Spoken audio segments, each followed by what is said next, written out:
আজ আমি নিয়ে ফেলেছি আমার প্রথম এবং আমার জীবনের সব থেকে বড় রোড চ্যালেঞ্জ, যেখানে আমি অতিক্রম করব 90 কিলোমিটারেরও বেশি পথ, তাও এই সাইকেলের ভরসায়। আমি কি পারবো শেষ পর্যন্ত আমি আমার গন্তব্যে পৌঁছাতে, নাকি এই চ্যালেঞ্জ আমাকে মাঝপথেই থামিয়ে দেবে? ভাই ব্যাটারি পুরো লো, মনে হচ্ছে না পৌঁছাতে পারবো।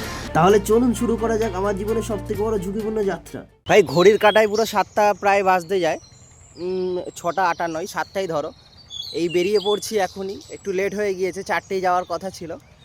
আর আমার গাড়ির মিটারে হচ্ছে 9831 কিলোমিটার এখান থেকে স্টার্টিং হবে। এবার প্রায় আমাকে এখন 90 কিলোমিটার যেতে হবে, তো 5 ঘন্টা 5 সাড়ে 5 ঘন্টা লাগবে।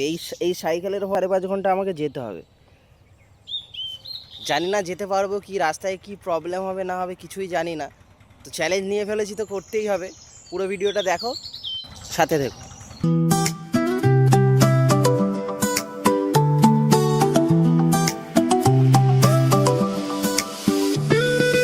তো বন্ধুরা এই উঠে গেলাম বাসন্তী হাইওয়ে, উঠে গেলাম মানে উঠছি, উঠে গেলাম বাসন্তী হাইওয়ে। চলো,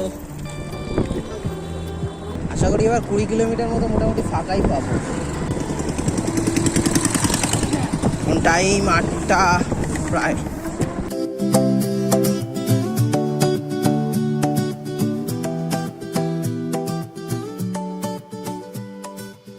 ভাই এই সবে ঘটকপুকুর বাজারে ঢুকলাম। এবার এখান থেকে আমাকে যেতে হবে মালঞ্চ, যেটা এই ঘটকপুকুর থেকে আরও 20-22 কিলোমিটার। তারপর আবার মালঞ্চ পৌঁছে হাসনাবাদের জন্য যেতে হবে আরও 25 কিলোমিটার। বাইরে অনেকটাই পথ, যতটা সহজ ভেবেছিলাম ঠিক ততটা না।